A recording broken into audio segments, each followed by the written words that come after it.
So Ian, what's your approach in terms of sales structure and lack of structure? How much latitude do you give a rep versus tying into a script? I'm not a huge fan of scripts outside of treating them like they're training wheels. So like, yes, you can use a script to figure out how to ride a bike ultimately, but to me, a script is pretty restrictive. So if you were to be looking at the best bike riders in the world doing the Tour de France, it would be silly if you saw them with training wheels on. Right. It's like, to me, it's only a representation of assuming everything was perfect. Here's how it would go. And I'm a much bigger believer in frameworks that hit the main points that the script go through, so that no matter what is said, the rep knows what to say next, but they're not confined specifically to like, oh, how do I say this now? Because what they just said doesn't make any sense. Or now we're off the rails here. Or especially with not particularly well-trained reps, sounding robotic, sounding forced. Can I break that script down to a framework so they know, hey, now we're going into pain? And maybe I script out a question or two because it's like a best practice to ask this, but ultimately the perfect flow of a script, I think, is restricting for the best salespeople. In terms of, oftentimes like a business owner or maybe even somebody who's really strong in sales themselves finds themselves now as the coach. And it's a different game entirely. Yes. What are the things that you recommend a coach be looking at, and how much time should they devote to practice versus being in the game?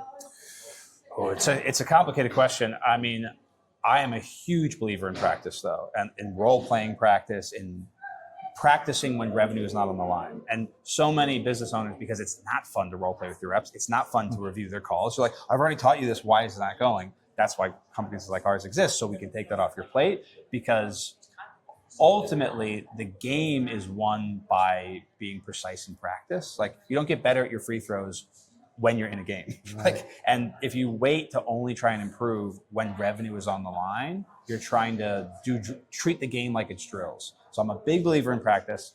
It is a very, very different skill to coach, and also coach salespeople, because also they have this.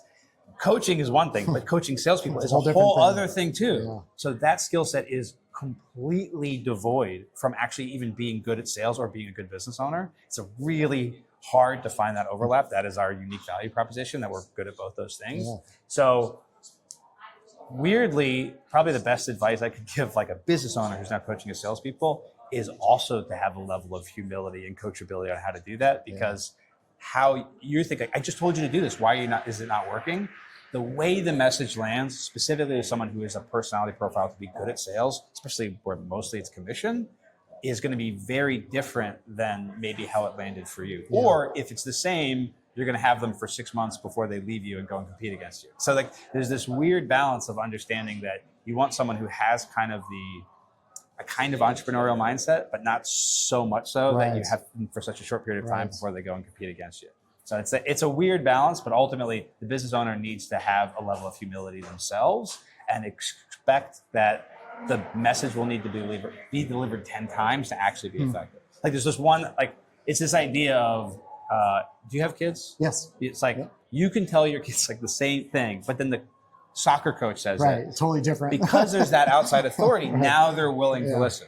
And there's the parent paradox is like, they've heard it 10 times from you. That's why people hire us, because you can come in and deliver it, even though theoretically it's the same message, deliver it in a different way, deliver it with stories. And then it lands, and then they will make the change. And so I think most business owners shouldn't really be sales coaches for their team, because that's not their expertise. That's our expertise. That's what they hire us for. So you can go do business owner stuff. One of the things that resonates for me is like, it's not what's taught, it's what's caught. Yeah. Oh, it's so true. Like, the gold is not in the information itself. The gold is in the gap from that rep and that information from where they are currently. And the quicker you close that gap, that's where the real value is. If we were immortal, no one would ever pay for coaching, because you could read every book and watch every YouTube video.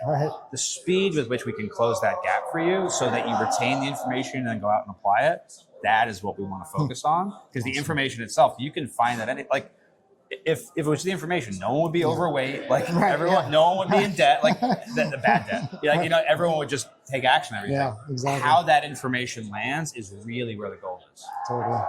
Awesome. Thanks so much. Yeah, my pleasure. That was great, man. Awesome.